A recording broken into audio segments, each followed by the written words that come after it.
Halo teman-teman, perkenalkan nama saya Sama Dimas Farana dengan nomor absen 74 dari kelompok 6. Di sini saya akan mempresentasikan esai yang telah saya buat dengan yang berjudul Teknologi Artificial Intelligence AI dan Polymerase Chain Reaction PCR, upaya mendeteksi dan mendiagnosa dini penyakit demam berdarah tinggi. Baik, pertama-tama saya akan menjelaskan patogen. Patogen adalah agen yang menyebabkan penyakit melalui infeksi yang datang dalam berbagai bentuk.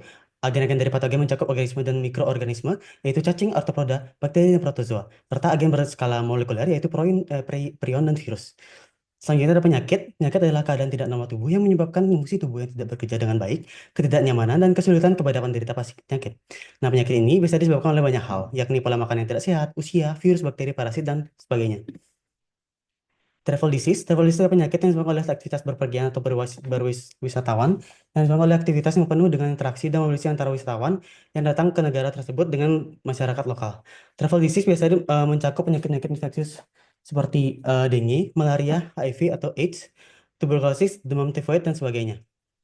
Ini ada Medical 4.0 adalah revolusi industri keempat di bidang kesehatan yang merupakan strategi dalam mengubah dan meningkatkan sistem kesehatan pada dunia, di mana dalam meningkatkan sistem kesehatan pada dunia, dia menghasilkan teknologi teknologi yang sangat canggih, yaitu telemedicine, sensor dan teknologi yang diaplikasi, artificial intelligence, data science, Internet of Things, robotic process automation, virtual reality, edge computing, aplikasi cerdas manufaktur adiktif, pemindahan 3D, rekayasa jaringan, big data, 5G, drone, nanomedicine, Internet of Behavior IoB, cyber security, dan blockchain. Selanjutnya ada permasalahan di penyakit travel disease, di mana yaitu penyakitnya itu demam berdarah dingin, yaitu atau DBD, di mana dia itu menyebar sekitar 4% dari populasi dunia yang menginfeksi 350 juta orang, menyebabkan 500 ribu orang dirawat di rumah sakit dan merenggut 20 ribu jiwa. Yang di mana selain itu DBD ini mengalami peningkatan kasus yang lumayan konsisten di berbagai daerah di dunia, yaitu Afrika, Amerika, Eropa, Asia Tenggara, serta Mediterania Timur dan Pasifik Barat. Nah, penyakit TBD ini dengan banyaknya permasalahan harus cepatnya terdeteksi dan mendapatkan diagnosis yang lebih awal dengan menggunakan AI dan polymerase chain reaction.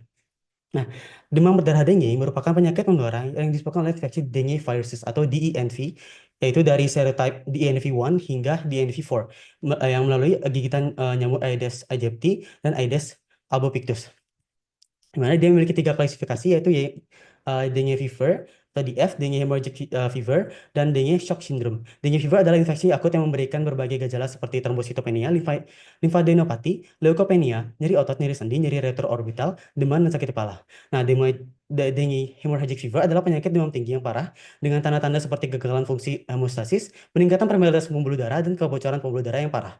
Dengue shock syndrome merupakan suatu bentuk shock hipovolemik yang menyebabkan kurangnya fungsi perfusi perifer dan gagal multifungsi organ tubuh. Berikut adalah teknologi-teknologi yang dapat mendeteksi dan mendiagnosis DBD lebih awal adalah artificial intelligence atau kecerdasan buatan, di mana teknik dan teknologi AI digunakan dalam mendeteksi. Di antaranya ada model pembelajaran mesin, model pembelajaran modeling, dan pendekatan metode AI campuran, di mana model pembelajaran mesin mencakup jenis pembelajaran dengan menggunakan mesin untuk mendeteksi demam berdarah. Model ini bertujuan untuk melakukan diagnosis dini dan memprediksi terjadinya suatu wabah penyakit DBD. Model pembelajaran mesin mencakup random forest RF, support vector machine SVM, dan decision trees. RF merupakan suatu model yang digunakan untuk memprediksi wabah DBD dengan memperhatikan data cuaca dan faktor demografinya. SVM merupakan suatu model yang digunakan untuk menegakkan diagnosis klinis dengan mengidentifikasi gejala pasien, hasil laboratorium, dan tes serologi. Tes serologi merupakan suatu jenis tes yang dapat membedakan antara demam berdarah dengan gejala demam lainnya. Nah, selanjutnya model pembelajaran mendalam yang terdiri dari diagnosis berbasis gambar dan neural network for predictive modeling, di mana diagnosis berbasis mendalam gambar itu merupakan suatu sistem yang ditetapkan untuk menganalisis gambar medis. Metode ini menyediakan otomatisasi laboratorium dan membantu dalam mempercepat proses deteksi DBD. Neural Network for Predictive Modeling terdiri dari dua jenis, yaitu Recurrent Neural Network RNS dan Long Short Term Memory LSTM, di mana metode ini telah diterapkan untuk memprediksi wabah DBD melalui analisis data temporal, termasuk data histori cuaca dan catatan kasus DBD.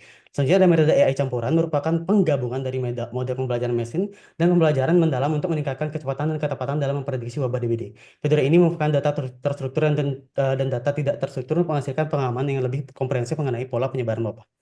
Selanjutnya ada teknologi polymerase chain reaction atau PCR, di mana teknologi molekuler yang bekerja dengan mengaplikasi dan mendeteksi materi genetik yang spesifik.